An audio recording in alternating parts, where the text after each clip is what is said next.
Hoje parece que todo mundo tem TDAH. Nunca foi diagnosticado antes, ou a gente está exagerando na questão do diagnóstico, porque parece que todo mundo agora já nasce, já vem com a receitinha do TDAH. Apodrecimento cerebral. Caramba, Isso é relacionado forte. muito forte e foi amplamente divulgado em conteúdo científico mesmo, de neurociências. Ansiedade, por exemplo. O paciente chega tendo coração acelerado, crises de suor e as pupilas dilatam, a respiração fica ofegante.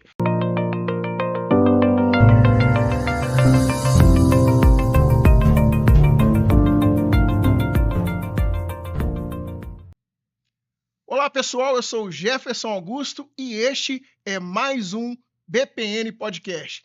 BPN, para quem não conhece, significa Bora para o Próximo Nível. Isso quer dizer que toda semana nós trazemos aqui convidados com experiências e história de vidas fantásticas que irão nos auxiliar a alcançar o próximo nível. E o episódio de hoje é fundamental. Na verdade, o episódio de hoje é muito importante.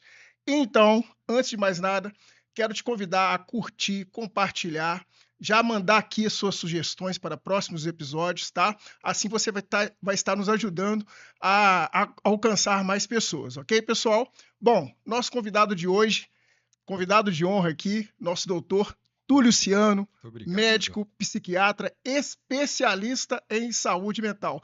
Doutor Túlio, seja bem-vindo ao nosso BPN Podcast. Obrigado, Jefferson. Muito obrigado pelo convite. É uma honra estar aqui e poder trazer esse tema tão importante através da educação para a população que está aqui assistindo a gente. Eu acredito muito que esse é o objetivo do psiquiatra, né? Trazer informação para as pessoas cuidarem melhor da saúde mental. Então, Túlio, o nosso tema de hoje ele é fruto de uma pesquisa que nós fizemos no Instagram. 75% da nossa audiência escolheu falar sobre saúde mental no iniciozinho de 2026. Aí a pergunta que eu tenho é a seguinte: nunca se falou tanto em saúde mental, nunca se teve tanto material disponível na internet. Mas a sensação de que eu tenho que é um paradoxo. Ao mesmo tempo que existe muita informação, eu tenho a sensação de que a gente está cada vez mais mal no que se diz respeito à questão da saúde mental. Por que isso está acontecendo? Verdade. Bom, eu vejo que todas as áreas da vida, assim, elas funcionam com expansões e retraimentos.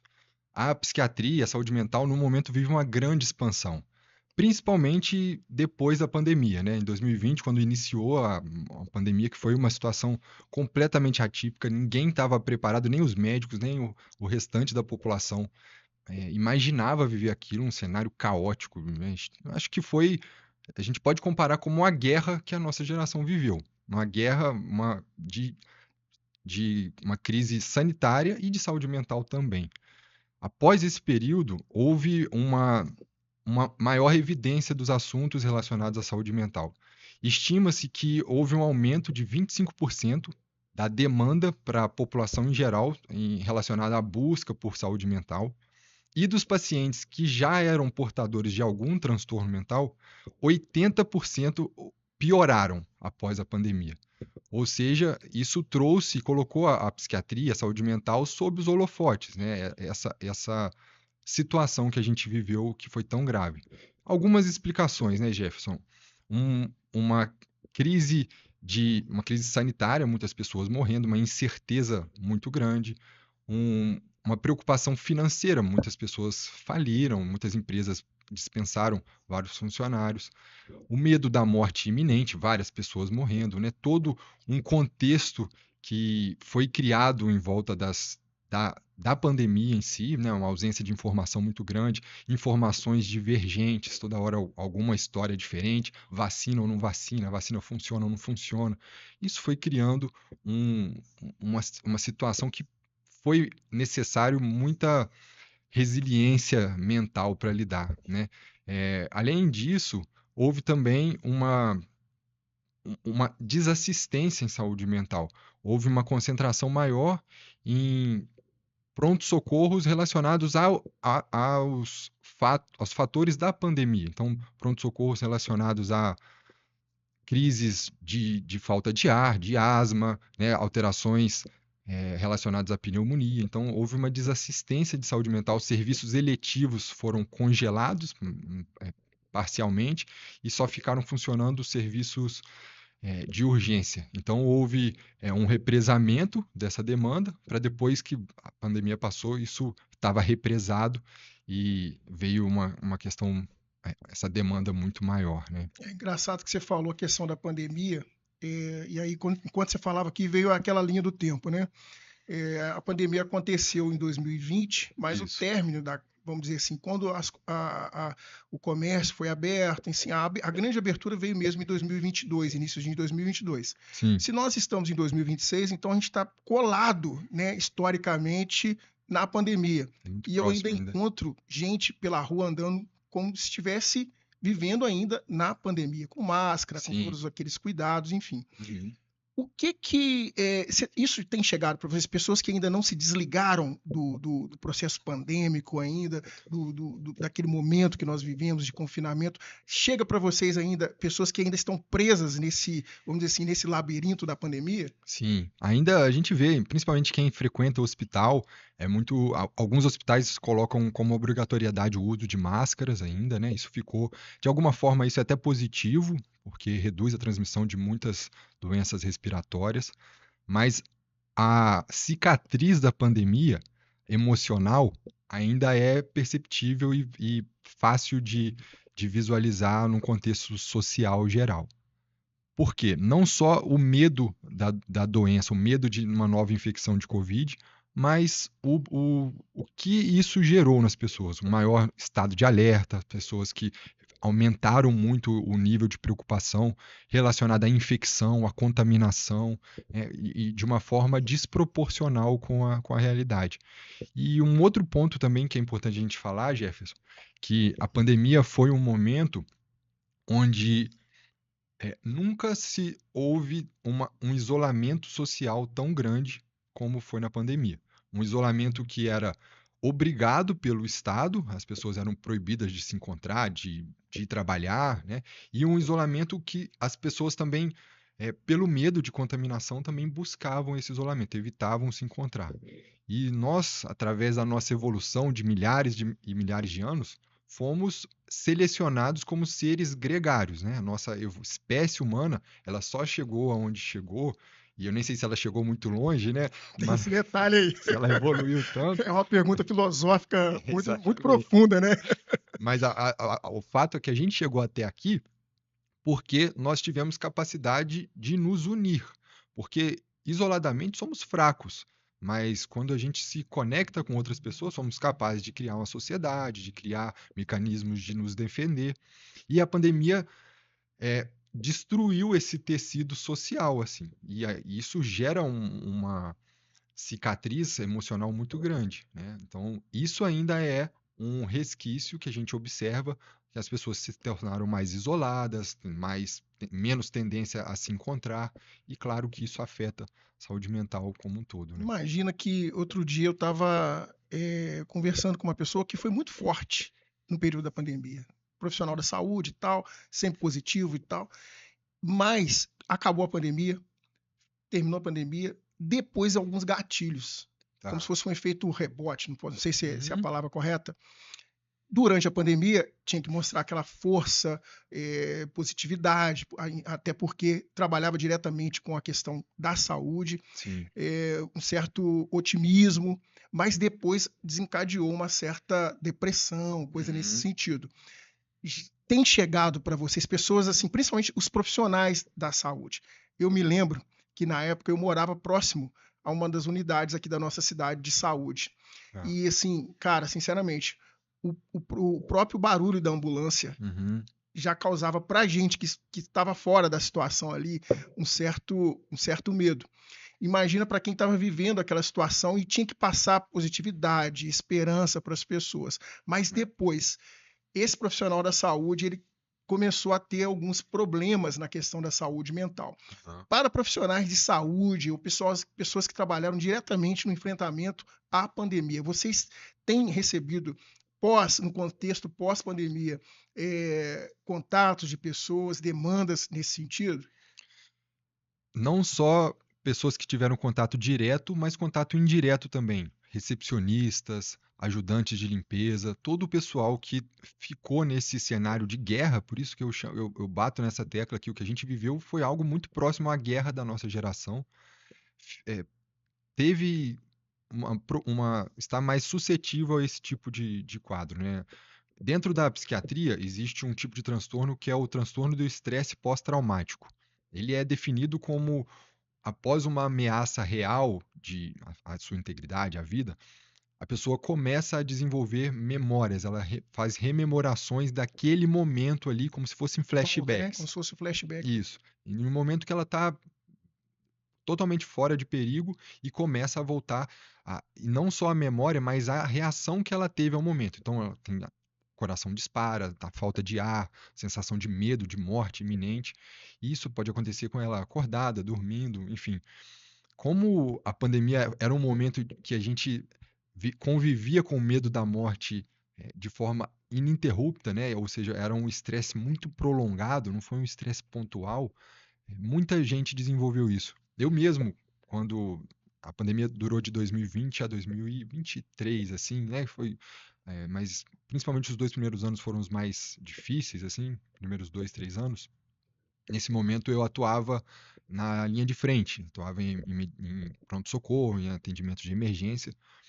E Jefferson, a gente, em momento nenhum na nossa formação de médico, de todos os profissionais da saúde, em momento nenhum houve algum treinamento para lidar com uma situação de calamidade. A gente não aprendeu a escolher quem era o paciente que deveria ter prioridade a receber oxigênio, por exemplo. A gente não aprendeu a escolher Nossa. qual paciente tinha mais chance de vida porque a gente não tinha recurso para lidar com todas as pessoas. E por mais que vocês sejam profissionais treinados para isso, estudaram anos e anos, você ter que escolher entre um ser humano e outro deve ser uma barra extremamente pesada. Exatamente. Então, eu acredito que essa cicatriz que ficou em muitos profissionais de saúde é algo que se desdobra até hoje, com certeza, mas que, claro, isso é possível de fazer um tratamento, de fazer uma avaliação, mas que explica, né? Tudo que a gente viveu foi muito pesado mesmo, de fato. Entendi. Uma dúvida que eu sempre tenho é o que acontece? Como a gente estava falando em off aqui, eu sou um cara dos anos 70, finalzinho dos anos 70, geração X raiz. Ah, Cara, quando falava a palavra psiquiatra para nossa turma, ainda é muito assim, dá aquele calafrio, aquele medo. Pô, será que eu tô ficando louco, cara? Ainda tem a chamada psicofobia, né? Não sim, sei se existe esse esse termo. termo, exatamente. Psicofobia, ou seja, o cara tem medo de repente fazer uma consulta ao psiquiatra porque ele pode estar achando que ele está ficando com algum problema de loucura, coisa Aham. nesse sentido. Psiquiatra e o psicólogo eram vistos como coisa de doido, Coisa né? de doido. Aqui em Minas, a nossa forma de falar é bem assim, né? O mineiro tem um dialeto próprio. Isso é coisa de doido, não vou me meter com isso, não.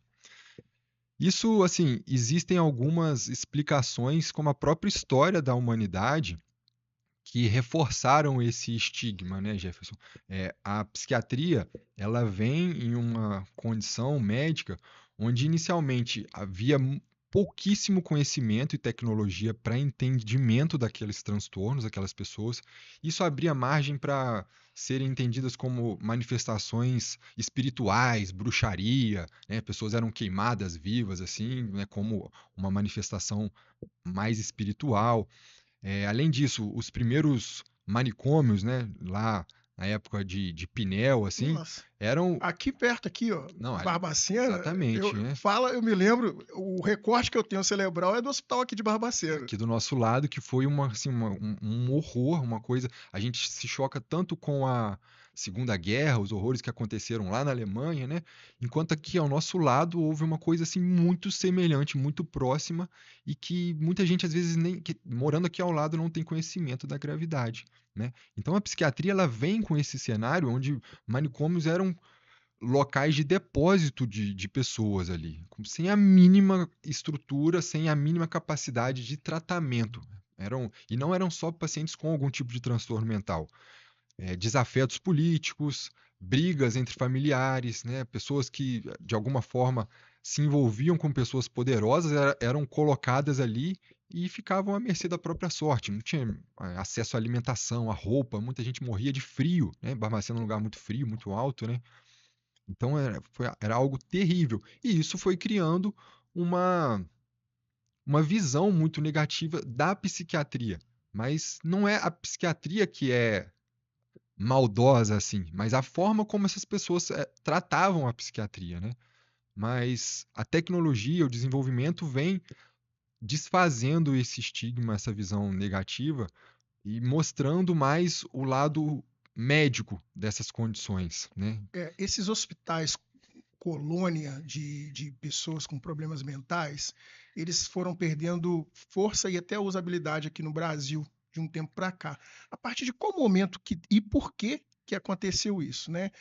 Porque antes a ideia de tratamento para uma pessoa com problemas mentais era realmente isolar, sair da família e tal, e ia para esses lugares que aí aconteciam essas atrocidades. Mas a Exatamente. partir de qual momento que que houve essa mudança de chave, assim, É. vamos dizer assim, na questão do tratamento? Nós temos um marco histórico, que aí a gente entra numa situação bem conflituosa, que foi a reforma psiquiátrica que aconteceu no Brasil. Ah, então teve uma reforma psiquiátrica. Teve. Que aí nisso foi proibido a instalação de manicômios, de hospitais, onde essas pessoas. E até esse termo manicômio também foi proibido, onde houve uma reformulação de como seria feito os tratamentos, né? Basicamente, é, a maior. O melhor cenário de tratamento psiquiátrico seria através do CAPS, que é o Centro de Atenção Psicossocial, e do tratamento ambulatorial. Existem também lares terapêuticos, onde as pessoas que precisam de um maior cuidado podem ficar lá, mas sempre pensando em reinserir essas pessoas na sociedade. E aí a gente entra em uma situação bem complicada, porque alguns pacientes não têm rede de apoio, ou seja, eles não têm autonomia de ficar com auxílio de alguém para continuar a vida, eh, viver funcionalmente, e não têm condições psíquicas, assim, médicas mesmo, de ter autonomia. Então essas pessoas ficaram num hiato, assim, de onde se alocar dentro da sociedade. E aí temos visto casos graves, como aconteceu eh, aqui em Juiz de Fora, aconteceu em outras cidades, onde pacientes graves que não tinham condições de estar sem um acompanhamento mais intensivo cometerem Crimes, atrocidades, coisas assim. crimes, e na maioria das vezes, Jefferson, é bom a gente falar isso, cara, que as pessoas olham para o paciente psiquiátrico, um doente psiquiátrico, como alguém perigoso, alguém passível de cometer crimes, alguém que vai cometer atrocidades. E, assim, na imensa maioria das vezes, ele é o único prejudicado. Ele é o único que sai prejudicado nessa história, através de suicídio, de acometimento, como aquele rapaz lá no Nordeste que pulou dentro de uma jaula de um leão, Pois é. né? Era um paciente grave, portador de esquizofrenia, já tinha um histórico de tratamento, mas não tinha uma rede de apoio nenhuma e cometeu essa situação dentro do delírio dele, que ele queria ser domador de leões, e ele entrou ali. Existe uma fantasia ali também, Com né? certeza. Então, isso mostra que ainda é necessário eh, essa estrutura de um cuidado maior para essas pessoas, né? Então, mesmo com o fim dos manicômios, ainda existe um momento em que se recomenda esse tratamento um pouco mais direcionado, né? Eu acredito que na medicina, Jefferson, tudo tem que se partir do bom senso, né? Nem nada, nem nunca, né? Extinguir os manicômios não extingue essas pessoas que precisam de um cuidado maior. E aí a gente deixa de colocar essas pessoas sob um guarda-chuva da proteção por atrocidades que foram cometidas no passado com pessoas que não precisavam disso, né? Entendi. Bom, eu sou um cara que gosta muito de academia. Então, às vezes, eu estava observando a academia, a geração mais nova, né? Cara, parece que a gente que é mais velho, tem mais vigor, mais força, mais vontade para fazer as coisas. Eu vejo o pessoal com uma preguiça, cara. A pergunta que eu tenho é a seguinte: a nova geração, estão vivendo uma geração mais cansada das coisas?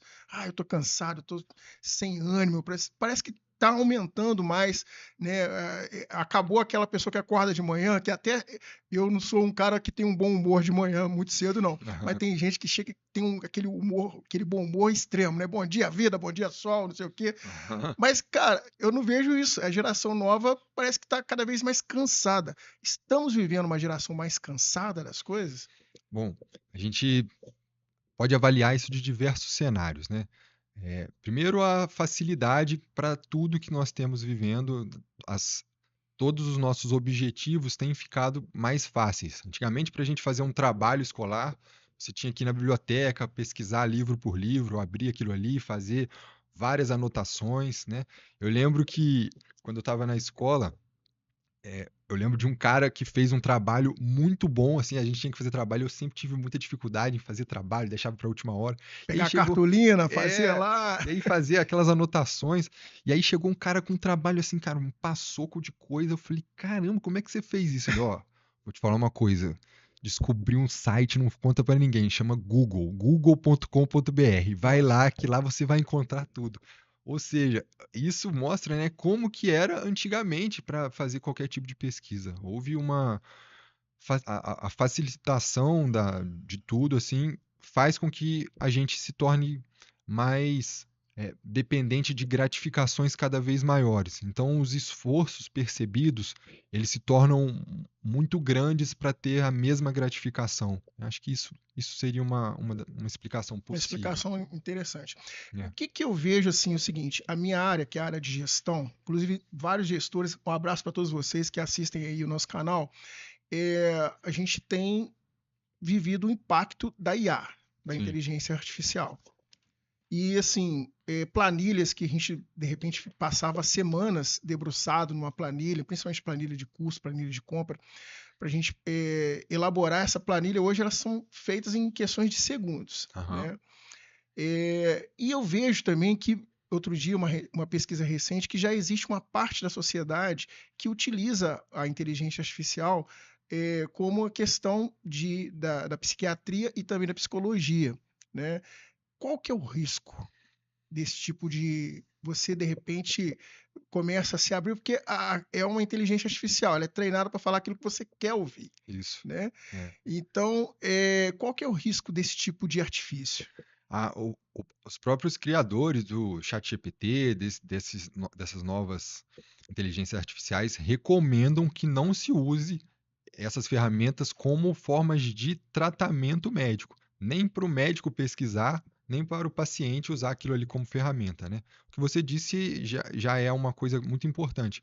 Há a inteligência artificial aprende com a gente, ela aprende a partir do uso. E ela vai trazer respostas enviesadas. A terapia, muitas vezes, ela traz questões que são desconfortáveis para a gente. Muitas vezes a gente sai dali com um desconforto porque não era exatamente o que a gente gostaria de ouvir, mas o que era necessário ouvir naquele momento.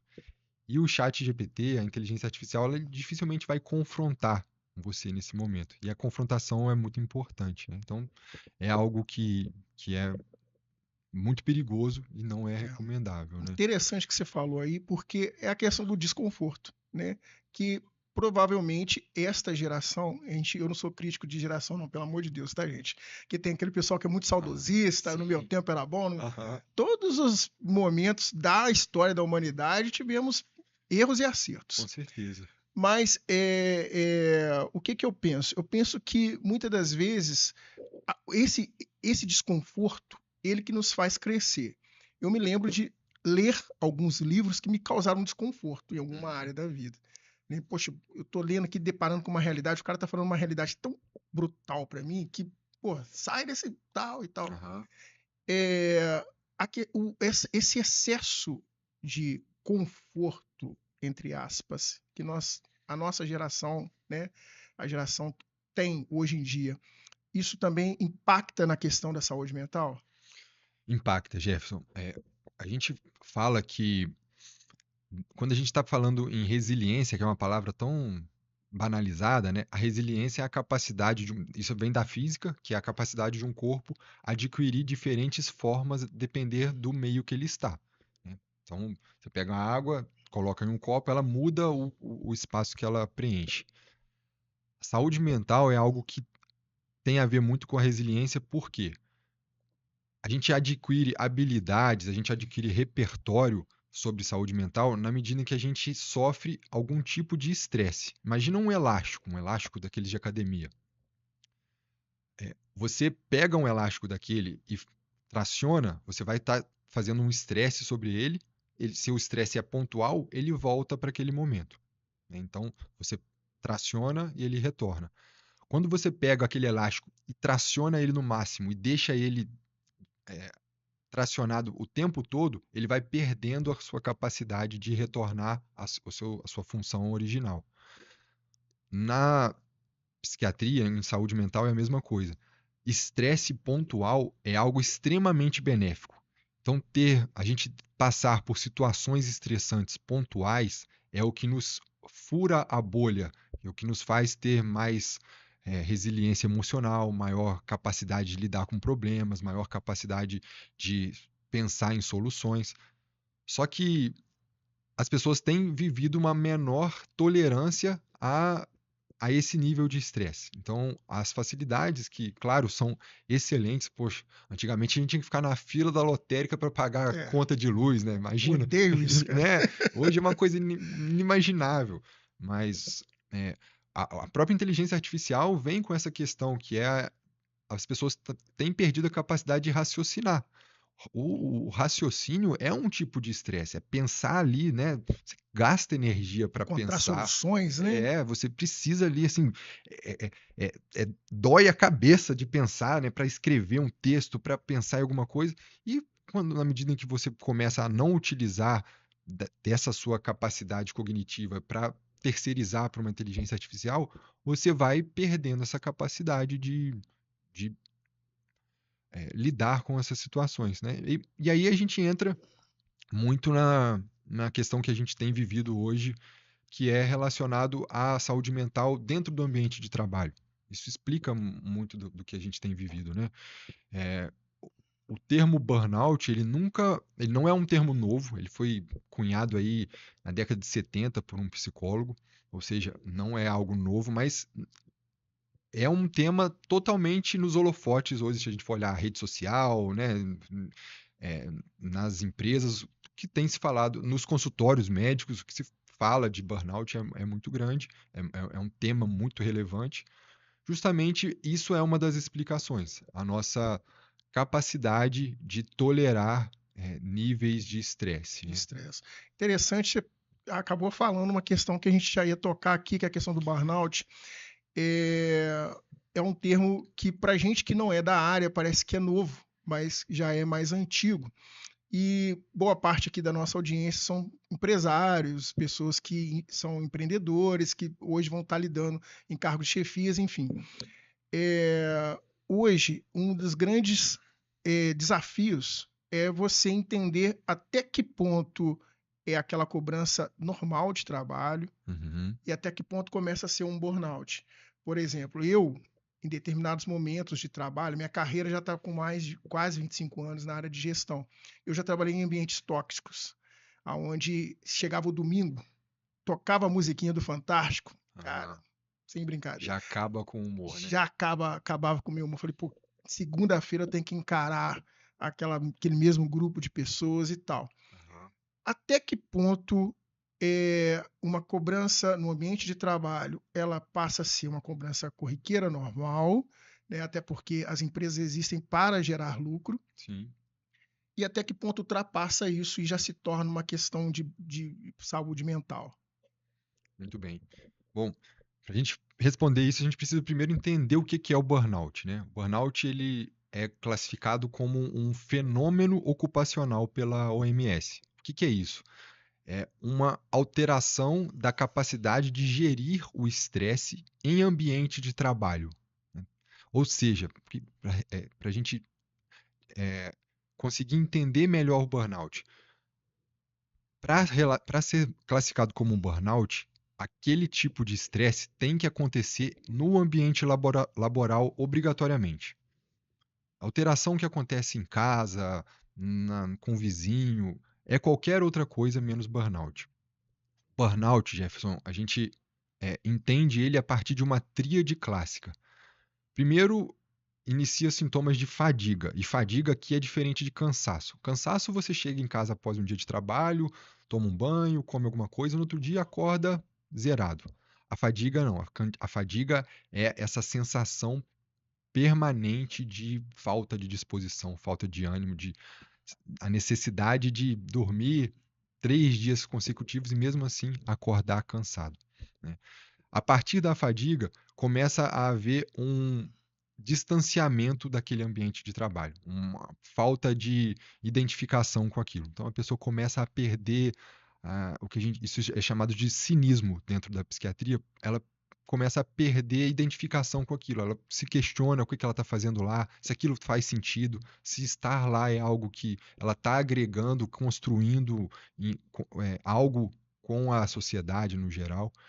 E a partir disso, imagina que é um contínuo assim, a partir disso começa a gerar uma perda de eficácia. Então, fadiga, alteração de identificação, um distanciamento da empresa e uma perda de eficácia, onde a pessoa começa a ter afastamentos, começa a não produzir como antes, né? E isso vai se desdobrando. Na maioria das vezes, quando chega para a gente, já está nesse ponto mais crítico, né?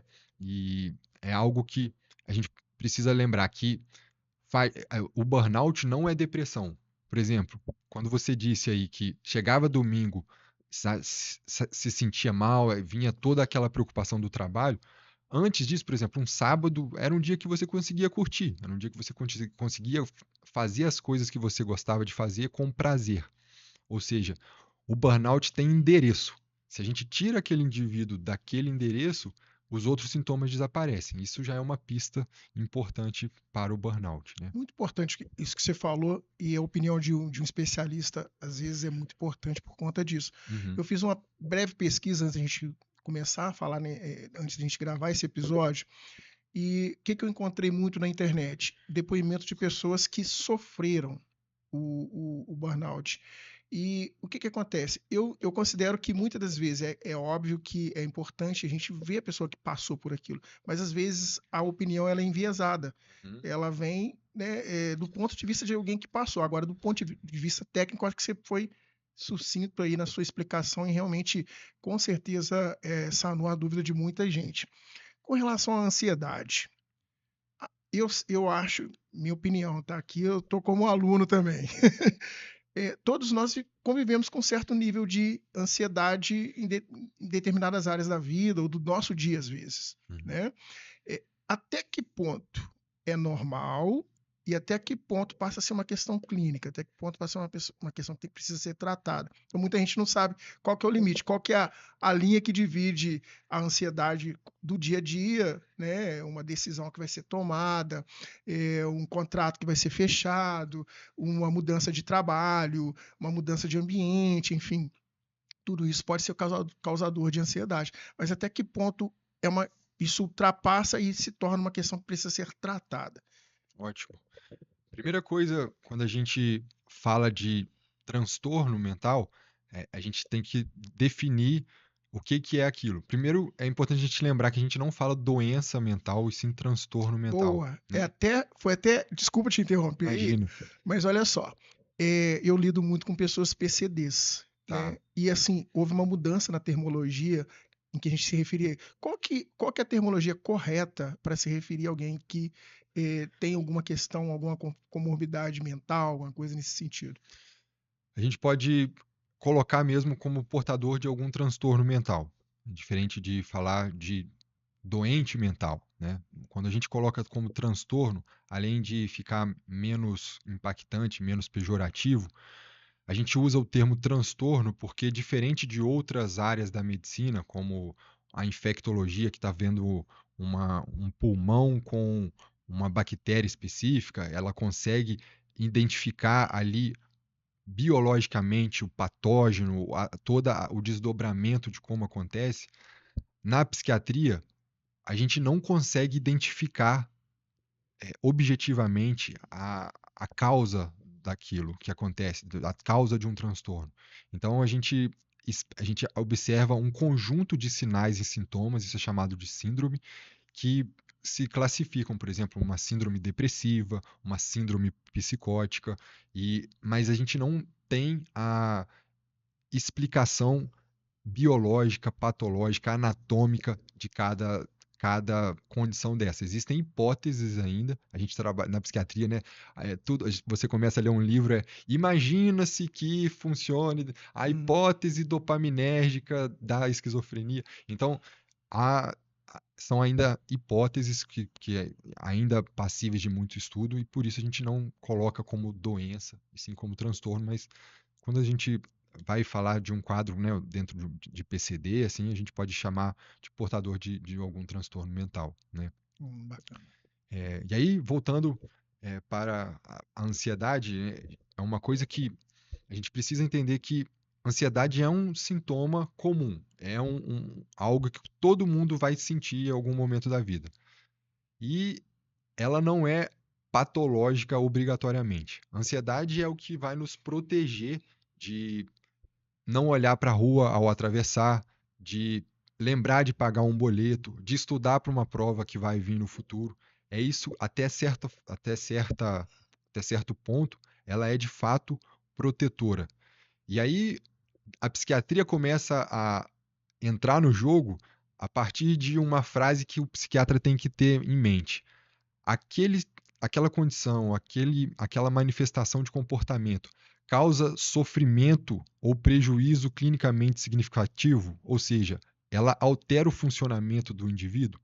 Isso é uma resposta que estar positivo em vários questionamentos que a gente faz pensando em um diagnóstico.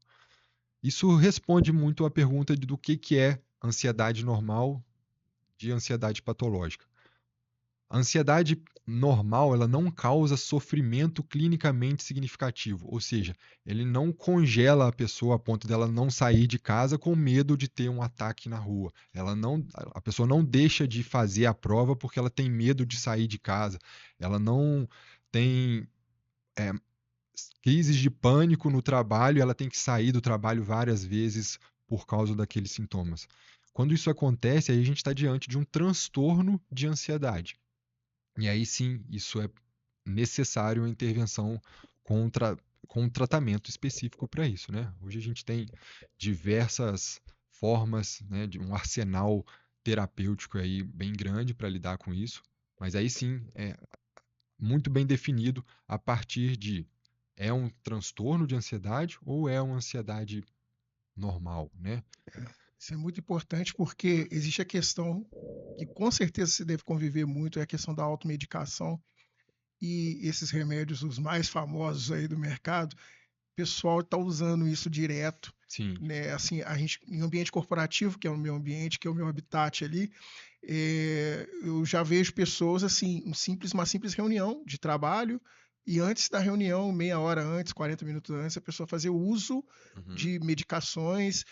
Até que ponto a automedicação também é um fator que vai levar ao aumento dessa questão também desses problemas de ansiedade, enfim. Não só aumento da ansiedade, como mascarar uma doença ali maior, né? Ou seja, a pessoa não entender a causa desse sintoma, não entender o que está acontecendo, atrasa muito a busca pela saúde, pelo atendimento, dificulta o real tratamento, porque vai cronificando, né? Assim como uma ferida que não é tratada. Quando a gente fala de transtorno mental, o tempo também vai dificultando um sucesso no tratamento. Mas as pessoas têm, de novo, quando a gente fala a psicofobia, atrapalha muito isso, a busca pela ajuda, a busca pelo tratamento, né? Eu lembro que na faculdade os pacientes iam assim quase que camuflados para o atendimento com o psiquiatra, ia de capuz, boné, ficava lá no cantinho, né? E a automedicação vem muito disso, da pessoa não querer passar pelo psiquiatra, não querer que as pessoas saibam que ela está fazendo acompanhamento com o psiquiatra, que ela está fazendo terapia, né? E aí ela vai tentando, pega um remédio do vizinho, ou eu ouvi no TikTok que esse aqui é bom para isso, né? E isso vai piorando assim essa situação cada vez mais grave, assim, né? É, ansiedade, a gente precisa entender ela a partir de um circuito biológico. Na medicina, na psiquiatria, a gente sempre. A psiquiatria moderna ela tem uma abordagem biopsicossocial. O que é isso? A gente vai ver o indivíduo através de um todo, né? A história de vida daquele indivíduo, a genética, o contexto social e cultural que ele está envolvido, e olhar para ele através de todos esses cenários e não só com a doença ali. É muito mais importante você olhar a pessoa que tem a doença do que olhar a doença na pessoa, né? E a ansiedade, transtorno de ansiedade, a gente pode entender, Jefferson, como um alarme de incêndio que geralmente tem em lugar fechado. Existe uma estrutura no nosso cérebro chamada amígdala, e não é a amígdala na garganta, uma estrutura cerebral que ela como se, a gente pode fazer uma analogia ao alarme de incêndio. Ela é responsável pelo nosso sistema de luta ou fuga. Se a gente está andando ali na rua e de repente um cachorro bravo rosna para a gente, algumas reações vão acontecer no nosso organismo, né? A gente vai ficar com a respiração mais ofegante, o nosso coração acelera, a nossa musculatura fica mais irrigada, a gente fica preparado para lutar com o cachorro ou fugir. Esse mecanismo é regulado pela amígdala. Um transtorno de ansiedade, a amígdala fica disparada é, constantemente. É como se fosse um defeito nesse alarme. Ou pequenas situações que não são proporcionais a uma ameaça real de vida já são capazes de disparar esse tipo de alarme, né? Então, a pessoa ela fica nesse estado de alerta constante, um estado onde ela está sempre com dois sintomas nucleares: medo e preocupação. Medo de morrer, medo de acontecer alguma coisa, medo de não ter dinheiro, medo de ser mandado embora e preocupação, como que vai ser o futuro? Ela vive numa expectativa apreensiva, né? Sempre algo que Sempre. está prestes a acontecer e às vezes ela nem sabe explicar o porquê. A gente pergunta, mas por que que você está assim? A pessoa não consegue é, criar ali uma explicação cabível, mas ela não sai desse ciclo, né? E a faixa etária hoje vem reduzindo, assim, pessoas mais jovens têm uma propensão maior, né? Não digo maior, mas existe um crescimento no número de jovens e adolescentes passando por problemas de ansiedade? Sim, temos cada vez mais cedo a ocorrência desses sintomas dentro da sociedade, né? No consultório, hoje a gente vê crianças, né, de 10 anos, 8 anos, tendo sintomas que caracterizam um quadro de ansiedade, né? E aí é bom a gente diferenciar ansiedade de pânico, né? Porque muita gente se confunde nisso. O ataque de pânico é aquela chuva de sintomas somáticos. Então, ou seja, sintomas que aparecem no corpo. Então, falta de ar, taquicardia, dor no peito, começa a suar, uma sudorese muito grande. E isso, uma sensação de morte iminente, a pessoa tem realmente a sensação que ela vai morrer, que ela está tendo um infarto, um AVC. E um ataque de pânico pode ou não ocorrer dentro de um transtorno de ansiedade. Isso com o jovem é bem comum. O jovem tem muitas manifestações corpóreas, né? Enquanto nos adultos é mais algo mental, do campo mental, excesso de preocupação, de medo, de angústia, né? Então a gente observa essa diferença, mas a gente tem visto isso muito em adolescentes, em crianças, Imagino. né? Paralelo ao tratamento clínico, o que mais o cidadão pode fazer para ter um controle dessa ansiedade? Vou dar um exemplo aqui. Uhum. Eu lembro que a turma falava assim: o menino está um pouco inquieto, um pouco ansioso demais, bota esse menino no jiu-jitsu, coloca no futebol e tal.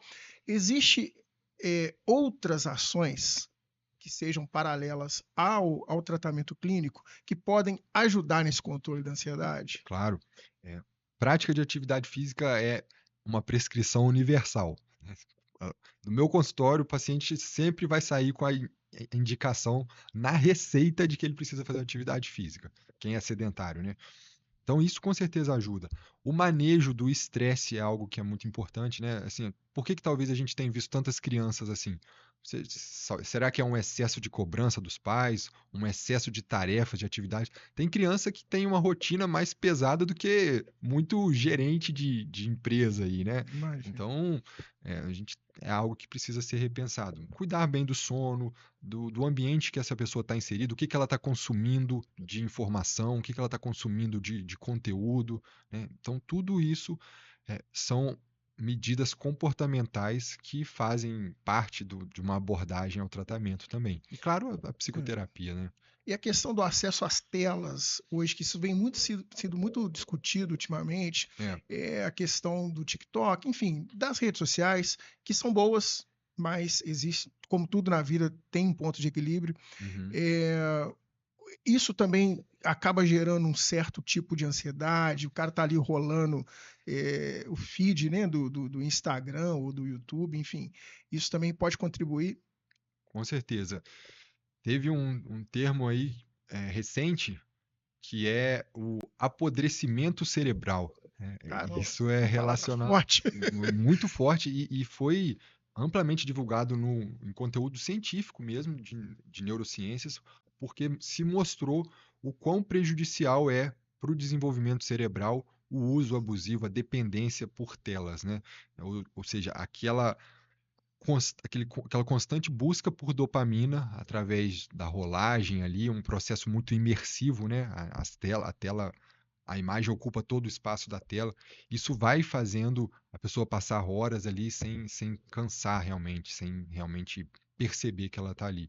E o uso excessivo, a dependência por telas é um fator que aumenta a ansiedade, seja por comparação, né? As redes sociais são ambientes onde a comparação é algo constante, uma tendência a mostrar a vida enviesada, né? Ninguém mostra ali o que de fato os problemas que estão passando, né? Mas sempre uma questão mais enviesada e uma sensação de impotência perante as coisas também.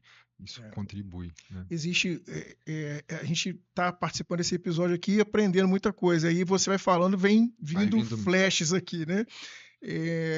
Eu vejo recentemente, eu participei na minha vida pessoal de acompanhei um processo de passar num determinado vestibular, né, numa determinada prova para uma determinada faculdade. Aham. E existe hoje um excesso, um culto à alta performance, não sei se eu posso dizer Com assim, certeza. um culto à alta performance, isso não só na questão de se passar numa faculdade, num concurso público, mas em todas as áreas. Então, o cidadão ele é cada vez mais forçado a conviver num nível de produção de alto rendimento. Ô, gente, eu falo que às vezes o meu ócio é a minha melhor.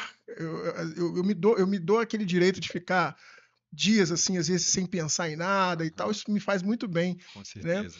Mas hoje, uma coisa que eu tenho notado é esse culto à alta performance. Você precisa performar mais no ambiente de negócio, no ambiente de trabalho, você precisa ter empresa, precisa ter isso. Até é engraçado que um corte nosso aqui, que viralizar é uma palavra muito feia, eu não gosto dessa palavra, não. Ah, Mas teve muita visualização quando eu falo uma defesa, entre aspas, do cara que é CLT, né? Porque o cara que é CLT, muitas das vezes, ele é bombardeado. Ah, você é um cara que não deu nada na vida, um cara que não consegue produzir, enfim. Agora, esse culto à alta performance também pode ser um certo tipo de gatilho para a questão da ansiedade, né? sim. A gente vive, Jefferson, tem um livro muito legal que é de um psicólogo, se não me engano, ele é coreano, que se chama A Sociedade do Cansaço, que fala muito bem sobre isso que você está falando, a glamorização do workaholic, né? A glamorização do excesso de entrega, de trabalho, de uma forma assim infinita. Isso afeta todas as idades, não é só quem está em uma idade mais laboral, assim. Então, jovens que estão na escola, a cobrança dos pais, isso. E aí isso reflete o que a gente conversou sobre o burnout, né? O excesso de cobrança, a glamorização que a própria internet mostra, né? Pessoas colocando lá, médico, eu vejo muito isso com médico, né? pós 36 horas de trabalho, É. pós 48 horas de plantão, né? Nossa. É uma coisa, como se isso fosse algo a ser vangloriado, né? Como se isso fosse algo a ser é, incentivado. O termo workaholic, ele vem de workaholicismo, que é comparado ao tabagismo. Nossa. Ou seja, ele não é uma coisa que deve ser glamorizada, é realmente algo extremamente maléfico à saúde do ser humano. O, o burnout, ele tem essa relação com essa cultura porque muitas pessoas têm a tendência a trabalhar de forma extrema, de forma sem descanso, sem uma pausa, sem uma estratégia para que haja esses períodos de ócio que são extremamente necessários, e aí ele acaba transformando isso em um processo de adoecimento, né? E aí, como tem muito empresário, né, é bom a gente explicar que o burnout ele não é um problema exclusivo da empresa. Não é a empresa que obrigatoriamente vai ocasionar o burnout ali naquele indivíduo. Por quê? Pensa comigo. Uma empresa com 200 funcionários que trabalham no mesmo setor. 10 funcionários vão desenvolver burnout. E por que os outros 190 não desenvolveram? Porque existe um mecanismo regulatório de cada um para lidar com aquela pressão, aquele tipo de estresse que está ocasionando ali. Caramba. É claro que a empresa deve obedecer a algumas normas. E aí, o que veio no ano passado, que o próprio Estado colocou para regular isso, que é a NR1. A NR1 é a norma regulamentadora relacionada à saúde mental, onde ela vai instituir ferramentas, instituir formas de identificar possíveis mecanismos que podem afetar a saúde mental e como prevenir isso de acontecer. Então, através de palestras dentro da empresa, acesso à psicoterapia para os colaboradores, ter pausas instituídas dentro de ambiente de trabalho, jornadas compatíveis, né, com o trabalho. E isso foi percebido que empresas que respeitam a NR1, elas não estão só evitando uma multa, mas elas estão melhorando a produtividade, porque isso reduz um afastamento por transtorno de ansiedade, por transtorno depressivo, reduz processos trabalhistas, né? Então a pessoa começa a trabalhar com mais engajamento, melhora a performance, que é uma das coisas do burnout, né? Que é diminuir a eficácia. Então o trabalhador performa melhor no trabalho. Então essa cultura do workaholic realmente existe, mas a empresa ela consegue, através da NR1, por exemplo, dar mais estrutura para proteger a saúde daquele trabalhador ali. Interessante. Engraçado que, a gente mudando um pouquinho o assunto aqui, hoje parece que todo mundo tem TDAH, né? Eu recebi um vídeo outro dia, aí uma pessoa fez um comunicado à nação. Já viu aqueles vídeos com certo tipo de alarmismo e tal? Aham. Comunicado à nação. Me descobri TDAH. Né? Ah, é? Como se fosse ela ganhou na loteria, né? Agora eu sou TDAH, né? Agora eu faço parte do time e tal. Aham. A gente tá. Houve nunca foi diagnosticado antes, ou a gente está exagerando na questão do diagnóstico, porque parece que todo mundo agora já nasce, já vem com a receitinha do TDAH, né? Principalmente depois do TikTok e Instagram, né? Nossa. Aí o diagnóstico É. ali é feito no TikTok, e todo mundo preenche aquilo ali e já recebe o diagnóstico. Mas, Jefferson, essa é uma discussão que existe realmente na psiquiatria, se os médicos estão mais preparados para filtrar um paciente com TDAH ou se realmente há uma maior incidência de novos casos na nossa sociedade. O fato é que quando a gente fala de crianças, a média é que 25%, ou seja, 1 a cada 3 crianças com TDAH, são diagnosticadas, tá? E com adultos, a média é 1 em cada 5 não são diagnosticados. Ou seja, é muita gente que pode estar aí vivendo entre nós e ser classificadas como preguiçosas, como despreparadas, como desorganizadas, e de fato elas estão tendo uma condição biológica que explica muito daqueles sintomas, né? Quando a gente fala de TDAH, a gente precisa. A primeira coisa que vem na cabeça é dificuldade de prestar atenção, né? A primeira imagem do TDAH é uma pessoa desatenta.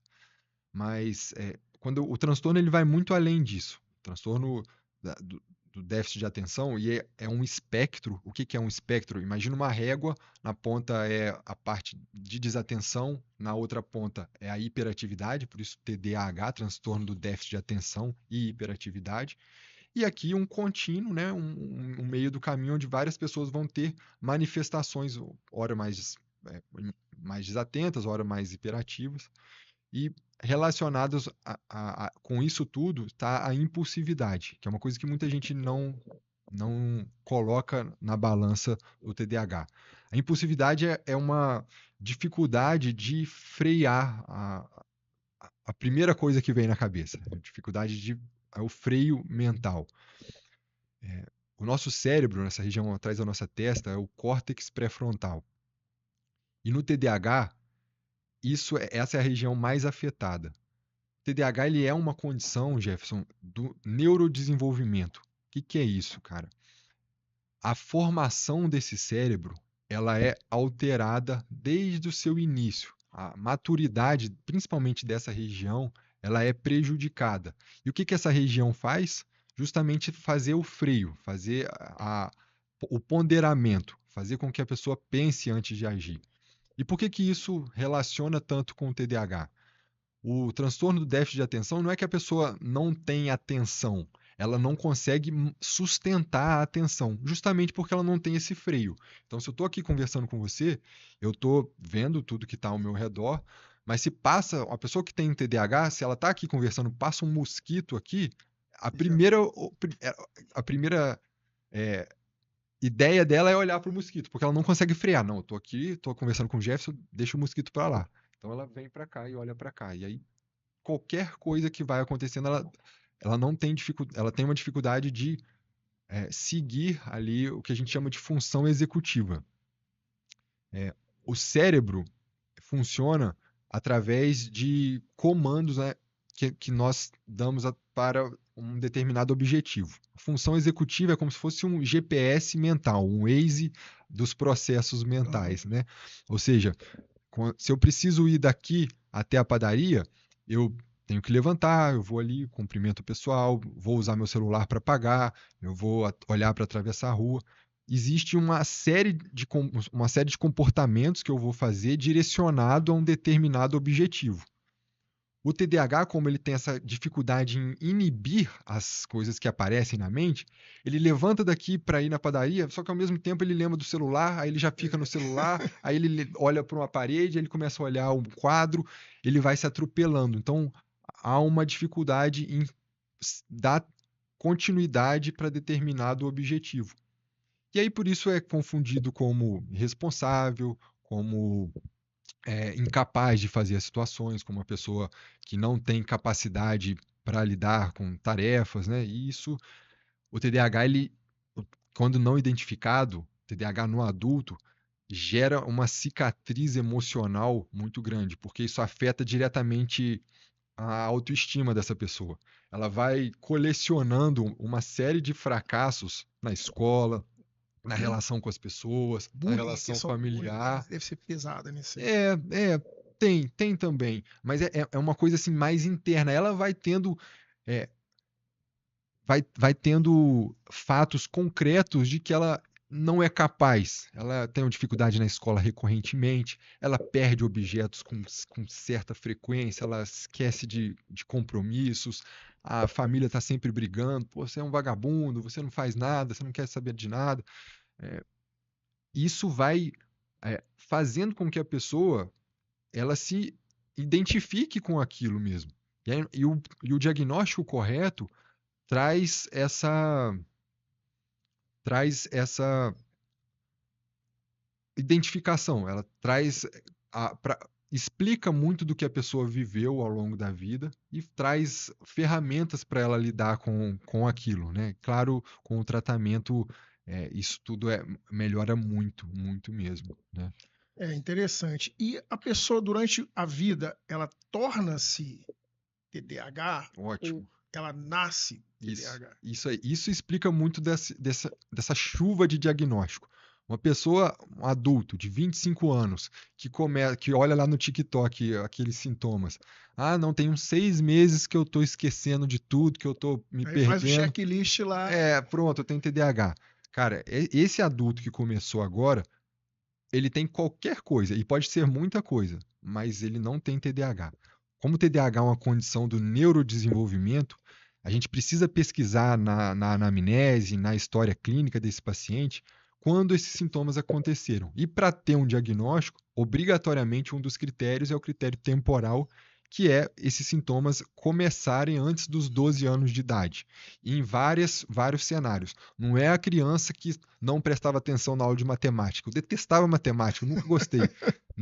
O prejuízo não pode ser só naquilo, tem que ser geral, um contexto global de dificuldade de manter o foco, de dificuldade de atenção, né? Então é algo muito mais impactante, assim. Então eu acredito que esse cara que eu estava assistindo o vídeo e de repente ele se descobriu o TDAH, ele fez esse checklist lá e deu tudo lá e falou, É, "Ah, agora eu sou." exatamente. Na psiquiatria, a gente não pode fazer diagnóstico por checklist, né? A gente utiliza um manual que é uma forma de universalizar a linguagem mundial quando a gente fala de Bacana. transtorno mental, que é o DSM. É um livro muito conhecido, que é o Manual de Diagnóstico em Transtornos Mentais.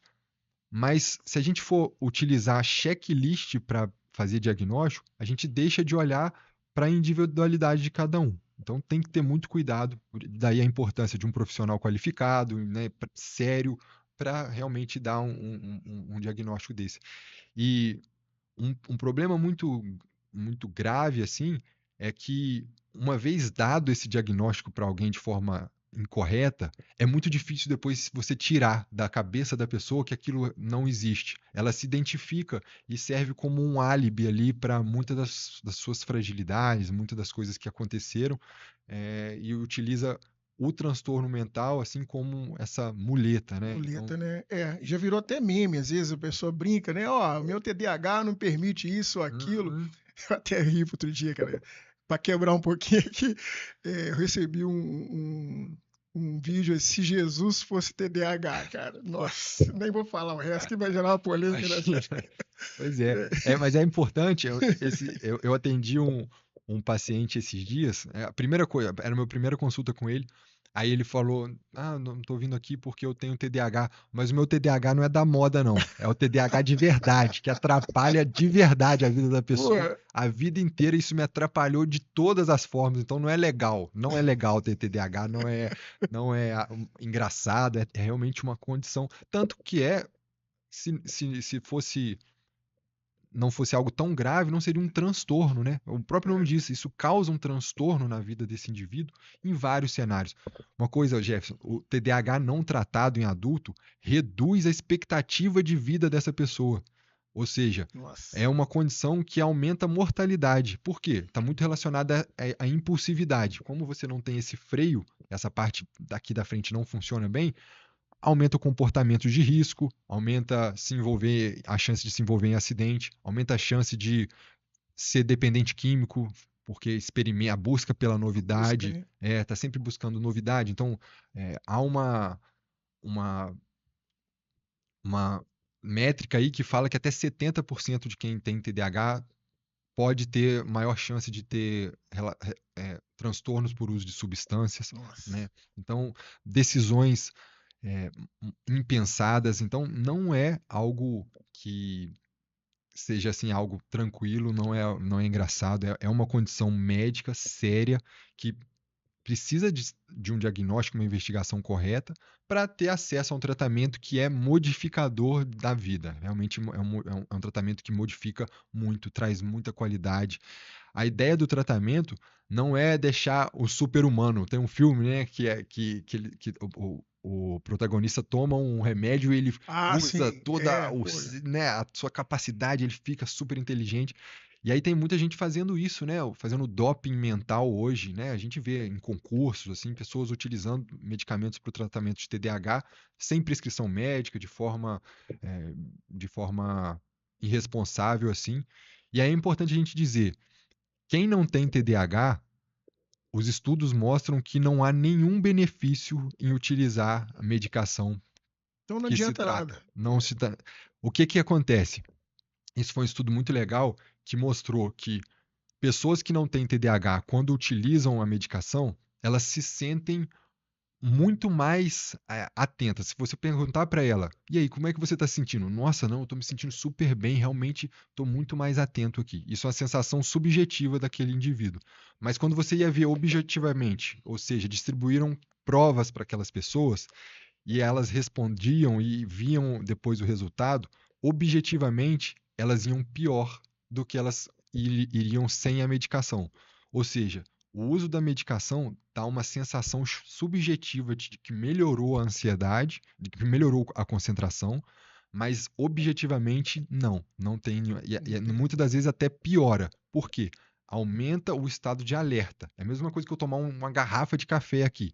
Eu vou ficar muito alerta, mas a minha qualidade dessa atenção não modifica.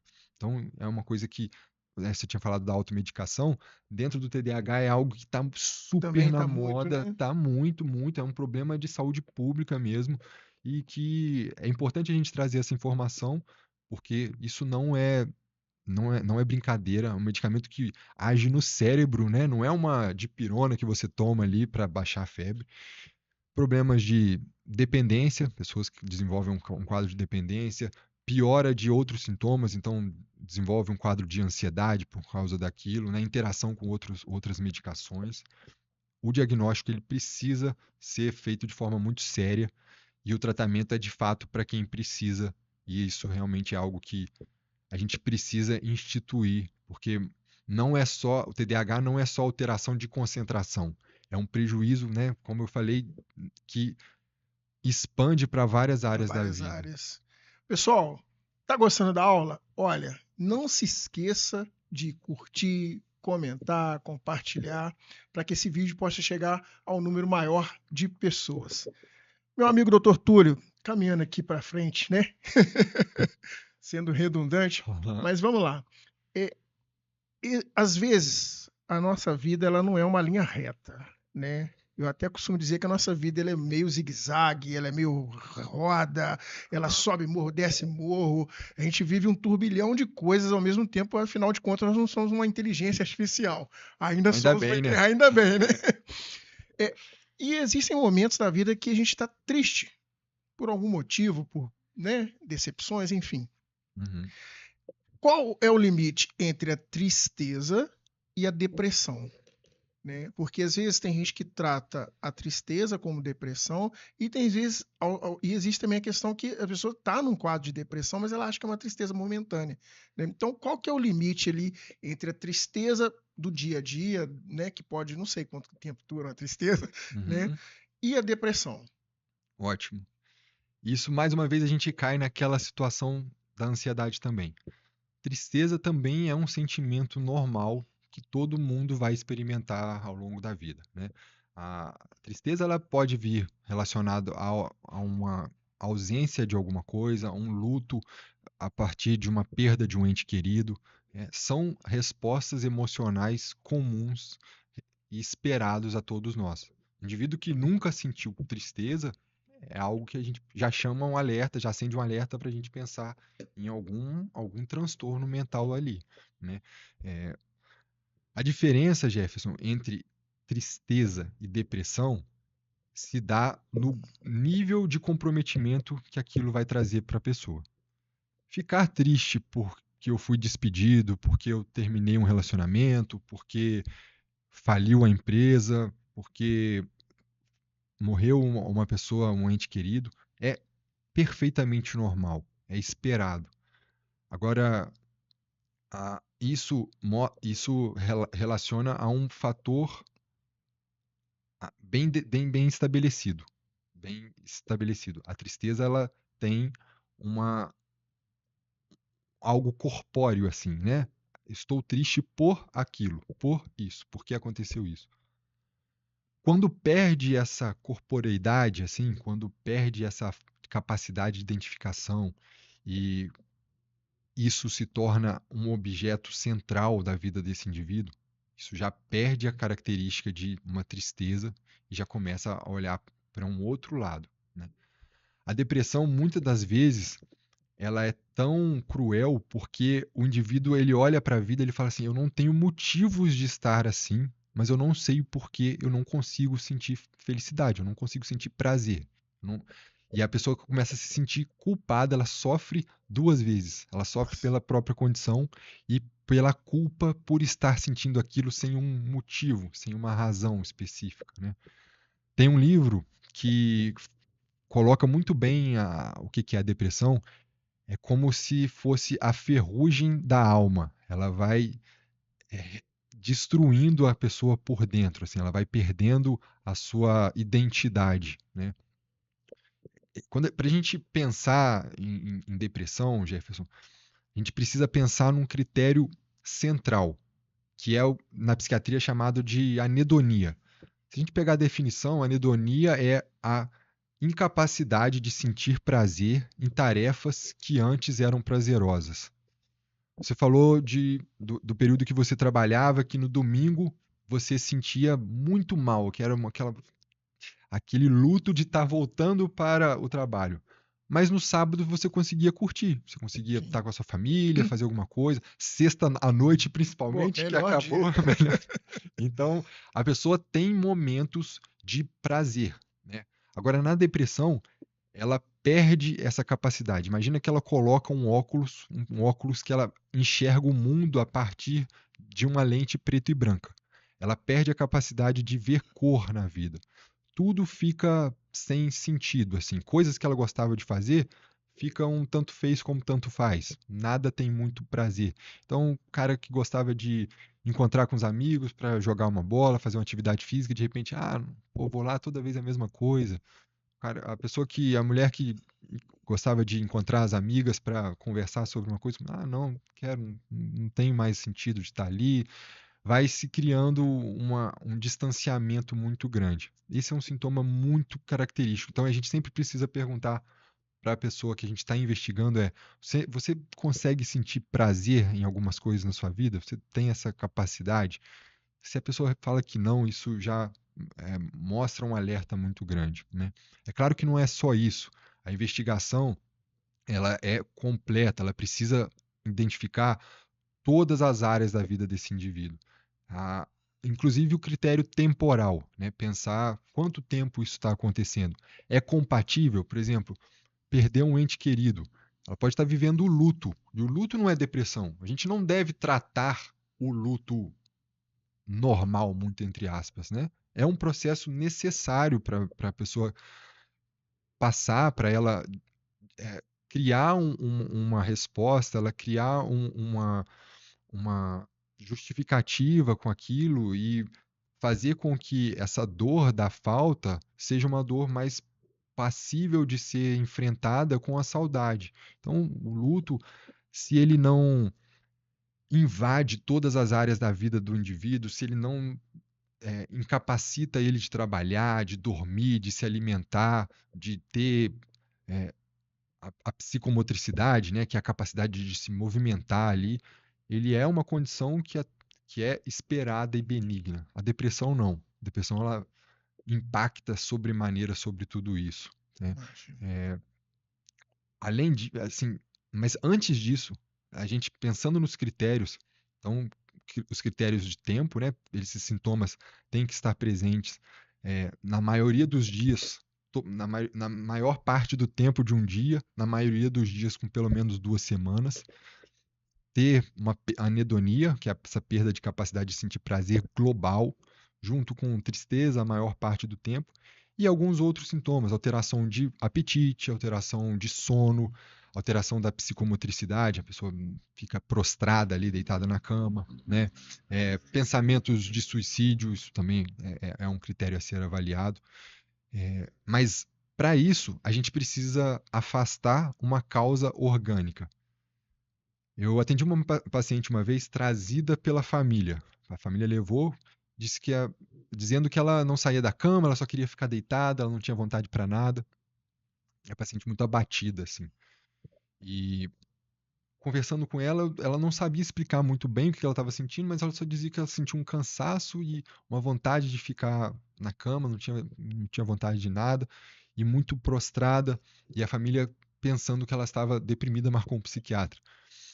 E a gente fez essa investigação, e aí não tinha, por exemplo, uma perda de prazer geral, mas tinha uma alteração de sono, a sonolência excessiva, uma alteração de apetite, não tinha fome para nada. E investigando, a gente fez toda a investigação através da anamnese e solicitamos alguns exames laboratoriais. Foi identificado um hipotiroidismo gravíssimo, muito, muito, muito importante, Existia uma questão orgânica. orgânica ali. Isso, uma alteração de vitamina D muito, muito importante. Isso tudo afeta o comportamento.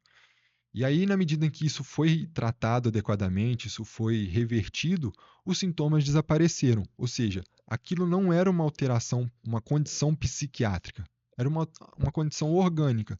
Na medida que aquilo foi tratado, os sintomas desapareceram. Então, dentro da psiquiatria, a gente sempre precisa garantir que aquela alteração não seja causada por uma alteração orgânica. E aí, a partir disso, descartou uma causa orgânica, a gente dá o prosseguimento à investigação de uma causa psiquiátrica. Isso para tudo, para ansiedade, para depressão. Ansiedade, por exemplo, o paciente chega tendo coração acelerado, crises de suor e as pupilas dilatam, a respiração fica ofegante. Existe a ideia de que ele está tendo um ataque de pânico.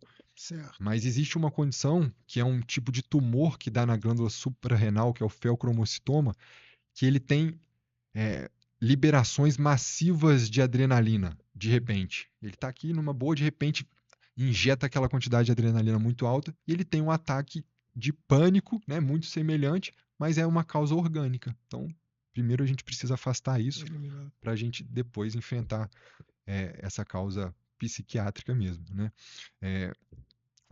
E quando a gente fala de depressão, Jefferson, é importante a gente dizer que, primeiro, que tem esse sofrimento duplo pelo próprio estigma, o medo de ser julgado por ser alguém que está com depressão e ser classificado como alguém que não tem fé em Deus, que está faltando trabalho, que é um inútil, que não quer trabalhar porque, né, preguiçoso, por ser frescura, né? O homem já tem uma resistência maior ainda, né, a buscar ajuda.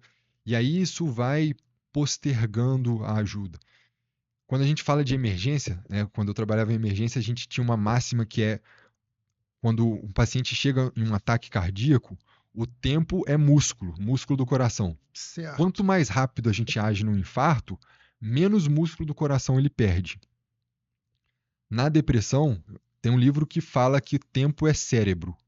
Ou seja, quanto mais tempo ele passa deprimido sobre aquela condição, maior o grau que o cérebro vai sofrer com aquilo. Engraçado que você falou uma questão muito interessante, é a questão do gênero. Existe números, a incidência de depressão entre homens e mulheres, porque o que acontece? A gente está acostumado a ver as mulheres serem mais, qualquer coisa elas já vão no médico. Né? Ela já tem essa cultura, né? Inclusive tem um episódio que eu gravei com meu pai aqui, a dificuldade do homem ir ao médico também, né? E existe dados, existe alguma diferença, assim, o homem ele demora mais, né, por uma questão cultural, por uma questão de preconceito, enfim, né, a buscar esse tipo de ajuda? Existe. Temos algumas explicações para isso, né? Hoje, se a gente for pegar dados na psiquiatria, estima-se que a depressão atinge 2 vezes mais mulheres do que homens. 2 para 1, 2 mulheres para cada homem. Agora a gente fica com um questionamento. Será que esse diagnóstico maior em mulheres é porque elas buscam mais ajuda? Ou se de fato isso acontece mais nas mulheres? Os homens têm uma condição que é a alexitimia. É uma incapacidade de nomear sentimentos. Mulher sabe dizer quando ela está triste, quando ela está com raiva, quando ela está com ciúme, quando ela está preocupada. Homem tá bom ou tá ruim. A gente tem uma... bem minimalista aí nesse Isso. sentido. Tá bom, tá tudo bem, não tá tudo bem. É mais ou menos assim. E, cara, o que eu mais escuto no meu consultório, quando chega um homem e senta na minha frente, e aí, tudo bem? O que te traz aqui hoje?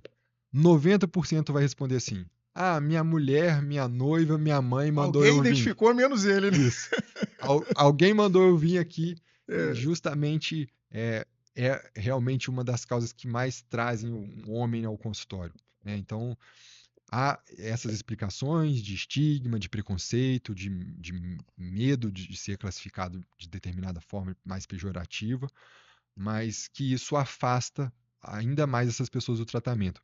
Há uma estimativa que pessoas com depressão levam em média, tá?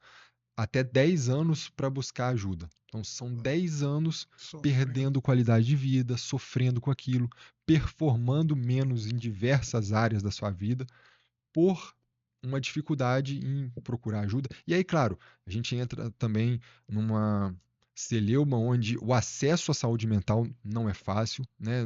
Se a gente pensa de forma pública, a saúde mental pública é muito precária, né? As consultas são demoradas a conseguir, as medicações nem todo local consegue, mas também existe uma resistência maior, principalmente dos homens, a buscar ajuda, e isso acontece e traz, né? Imagina, se tempo é cérebro, 10 anos com o cérebro sofrendo com isso é algo que reverbera em um quadro mais grave, com mais dificuldade para responder ao tratamento, né? Às vezes a gente precisa de utilizar uma forma mais agressiva para tratar, e com uma repercussão muito grande sobre a qualidade de vida daquele indivíduo, né? Doutor Túlio Ciano, em se tratando de saúde mental, quais são as 5 principais recomendações que você poderia dar para todo mundo que está ouvindo? Quem tem problema de saúde mental, quem não tem, todo mundo. Aquilo que você fala assim, olha, faz esses 5 esqueminha aqui que vai dar bom. Bom, se existisse uma receita de bolo para isso... Não tem, né? A gente estaria muito bem, seria ótimo, mas existem alguns passos que a gente precisa olhar, que de fato auxiliam em busca para a saúde mental, né? São mudanças comportamentais, né? Nada de outro mundo a ser feito. Olhar para o nosso sono, dormir 8 horas por dia, um ambiente com temperatura e luminosidade controlada, né? Um ambiente silencioso, fazer uma prática de atividade física regular. A OMS aí recomenda 150 minutos por semana, você divide isso aí do jeito que você quiser, não é nada impossível. Alimentação o mais saudável possível, menos uso de industrializados, né? Uma alimentação rica em frutas, vegetais, cuidar muito bem das relações sociais, que é aquilo que eu disse, o que você consome, quem que está do seu lado, o que essas pessoas estão falando, sobre o que tem sido dito, assim. E manejo do estresse. Todo mundo vai sofrer estresse, a gente está em uma situação em que estamos sofrendo estresse de vários tipos, de diversas formas, mas há de se ter uma sabedoria para lidar com isso, né?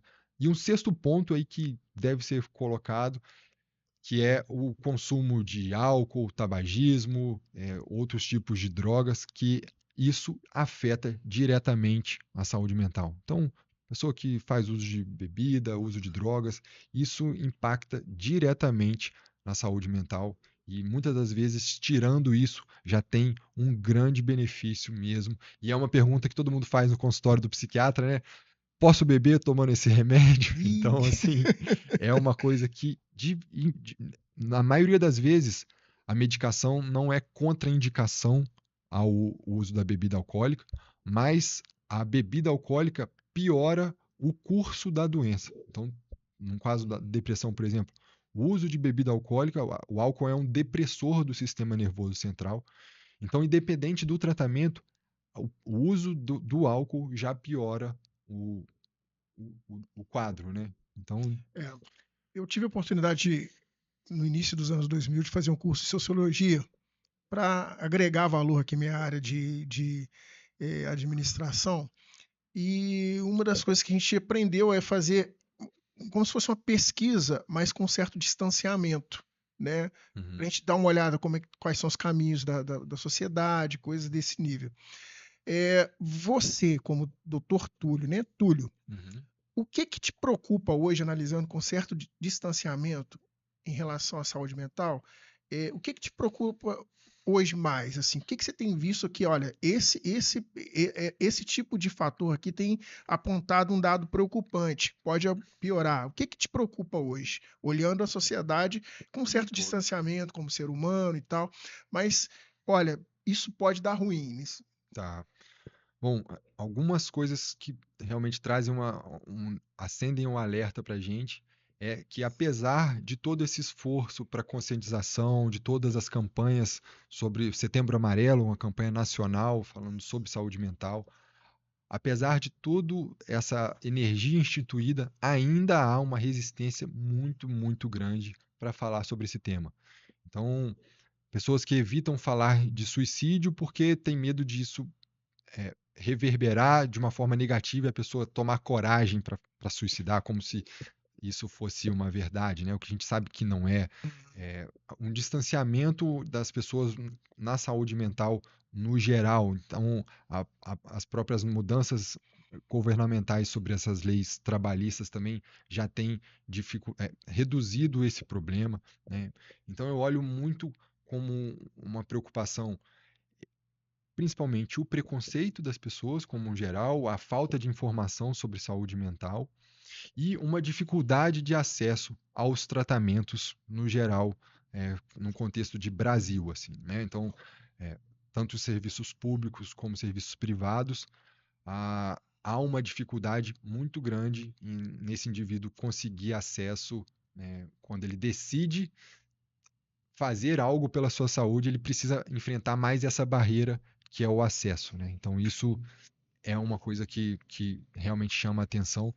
Se a gente for pensar que a população, se a gente coloca a população mundial, cerca de 10 a 12% em algum momento da vida vai ter algum transtorno mental. Em algum momento da vida.